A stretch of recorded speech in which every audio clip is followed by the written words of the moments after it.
right, everybody, welcome to our head coach media availability for Bowl Week. This will be the first time the coach is available until the December 30th press conference before the game, and then obviously media day on the 29th. We've got about 15 minutes.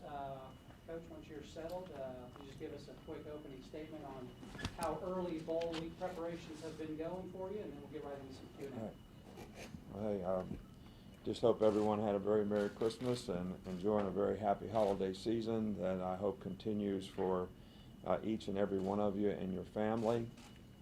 I'd just like to report having a 3-year-old granddaughter made Christmas special. Spirit of Santa Claus was alive and well, no doubt. So we're very excited about the opportunity that we have here to be in the Chick-fil-A Peach Bowl.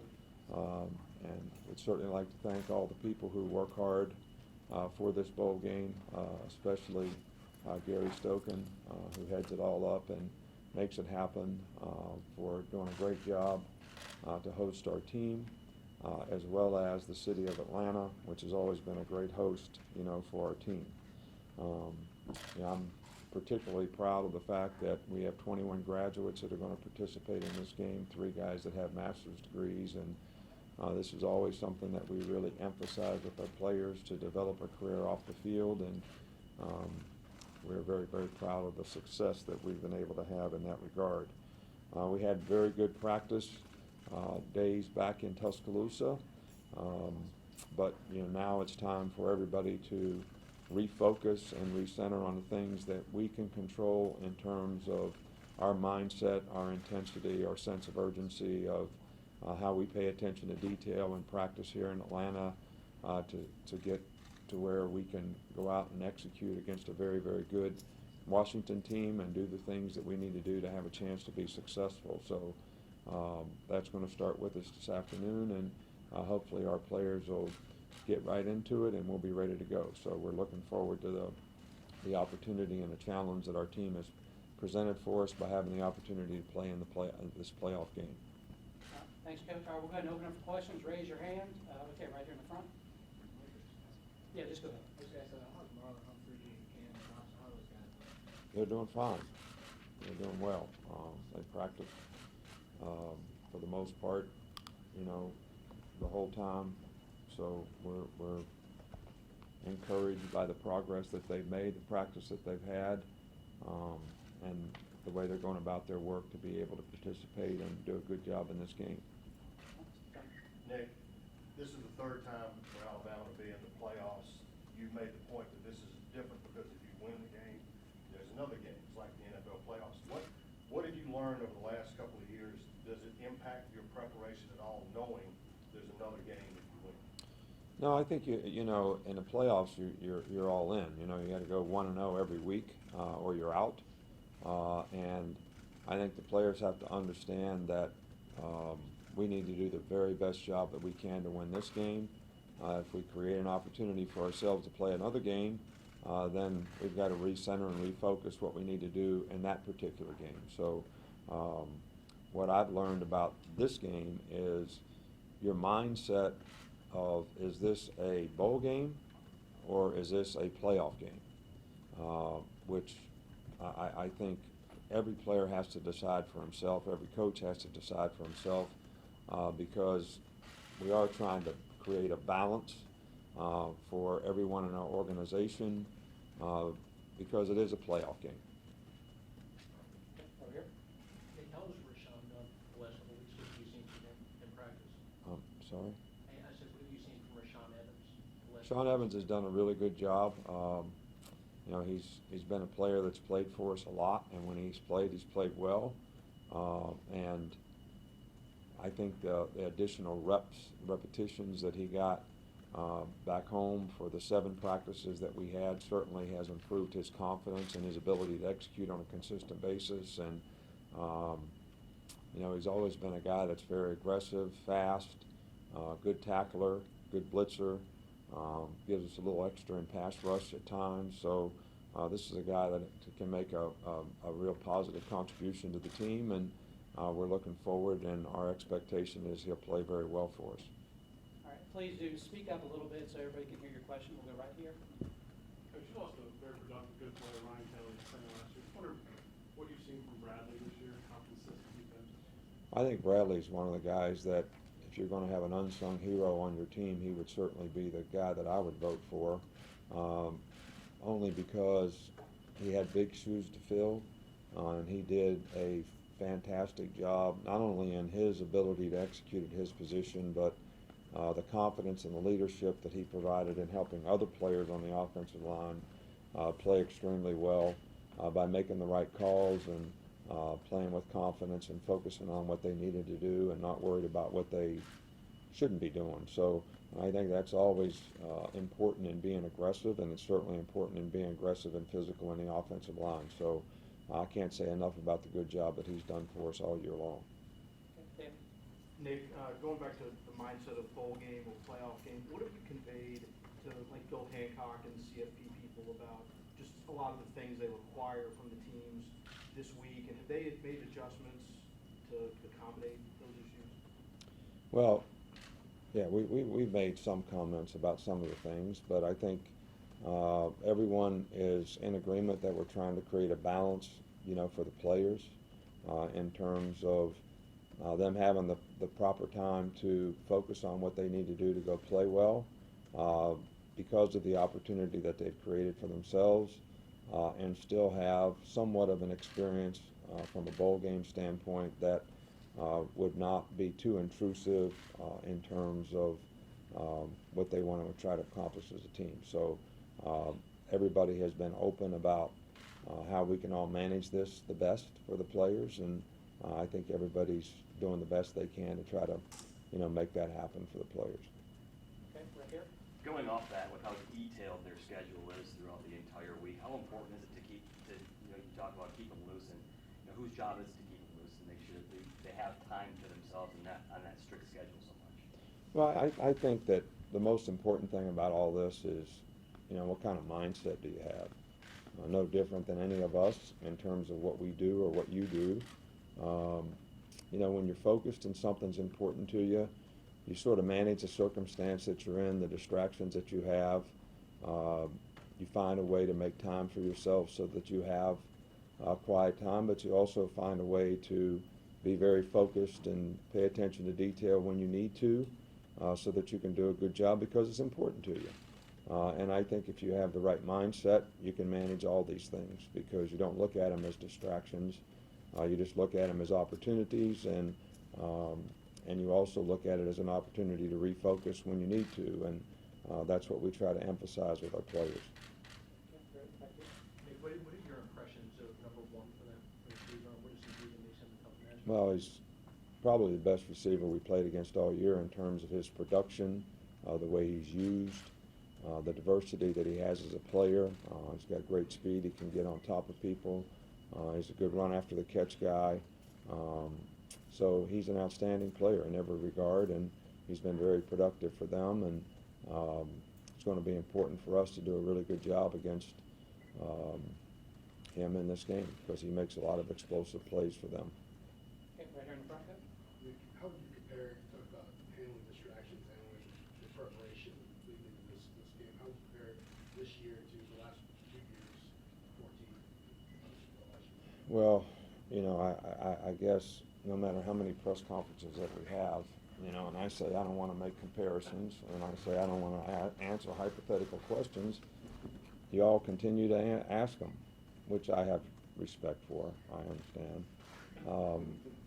So, look, I can't compare this year's team to anybody because we're still in the process of trying to accomplish something here. So to me, it's how we continue to do that that's most important. I would say there was a significant difference the last 2 years in how we managed this as a team, and I think it was reflective in the way that we played in the game. And I think our players on this year's team hopefully can use that background to help them do the right things in this particular game so that they have the best chance to be successful in this game. Okay, right here in front? Nick, we all see how good Ruben is as a player. What is it about his personality that makes him so well liked off the field with coaches and his teammates? What role do you think that Well, I think to be a good leader, you obviously have to care about other people, and I think one of the things that makes Ruben a very popular guy from a personality standpoint is in a day and age when everybody's into selfies and what about me, he's a guy that is pretty interested in the relationships that he has and how he affects other people, and actually cares a lot about not just about how he does, how he plays, but also assumes the role of leadership and how he affects other people, and that comes to a large degree in how much you care about others. And I think that's one of the reasons that he's a very popular guy. He's got a great personality. I think a lot of people are attracted to him because of that, but I also think he's very caring in terms of what he's willing to do to help someone else. With Jalen having gone through the bowl preparation last year, does that help him not be distracted by the bright lights of the big stage, do you think, this year? I can't really answer that. I mean, you probably have to ask him that. As an incoming mid-semester player, he was allowed to practice with us in Tuscaloosa, but he didn't really go to the game and was not allowed to, practice when we got to the championship site. So I think probably more importantly, Jalen is going to be affected by the experience that he's gained, throughout this season and playing against some very good competition in some very difficult places to play, and the maturity that he's gained from that and the confidence that he's gained from that, I would think, are things that are going to be much more beneficial to how he handles the situation in being in this game. Dan? Nick, how much of what Washington does scheme-wise lends itself to their turnover margin being what it is? Well, I don't think that their scheme on offense, they're certainly not conservative in any way, shape, or form. They've got great balance on offense. They are not conservative at all when it comes to taking shots, running trick plays. I think their turnover margin comes because they take great care of the football when they have it on offense, and their defense does a great job of reacting to the ball and ball hawking on defense. And the combination of those two things have put them in the position that they're in relative to their turnover margin. All right, time for just a few more. We'll go right here next. Kind of almost going back to that question about Jalen, is it easier to coach players that have been there before because they're, experienced with everything in the playoff, or is it easier to coach maybe a player that hasn't been there because maybe the complacency doesn't stay there or anything like that? Well, I think you're making assumptions either way. Just because a player's been there before doesn't mean that he's going to be complacent about being there again. And just because a player has not been there doesn't mean that he's not going to be focused in the right way in terms of what he needs to do to play well in this particular game. What we don't want to try to create with any player is think you got to be something that you're not. You got here because of who you are, the way you played, and the way you've competed. So you don't have to create a bunch of anxiety about thinking that you need to play better than you've ever played. And you don't need to be complacent or overly relaxed about I'm not going to let this situation affect me. You got to be yourself, and you got to go out and compete in the game. The field's going to be 53 yards wide and 100 yards deep. I don't think they're changing any of that. They're not changing the markings on the field. What you have to do to execute well, whether it's block properly, tackle properly, catch the ball, throw the ball, those things really aren't going to change relative to the fact that you're in a playoff game, a bowl game, playing the first game of the season, or trying to finish the season so you have an opportunity to play in the SEC championship game. So, and I think it's important that players understand that. I know from, a fan perspective, the significance of these kinds of games create tremendous emotion and anxiety, but as competitors and players, we're hopeful that that doesn't happen. I know this is kind of a different kind of question, but how, using like defensive linemen, big guys in the backfield or goal line situations. How is that kind of involved? Is that just something, not everybody has a 250-pound fullback anymore on the roster? Well, we don't have one. So we have historically, way back to Cody or whoever it's been, created an opportunity or situation where we have a bigger athletic guy that can be a good lead blocker. That gives us a little better chance to create movement, when you need a yard or so. And the two guys that we've used this year have done a really good job for us. So if it can create an advantage, it's something that I think we need to do, because we don't have, when you play spread style, you don't have as many tight ends, you don't have a fullback, you don't have as many role players that fit those types of roles. So when you can manufacture those from other positions, I think it's very helpful.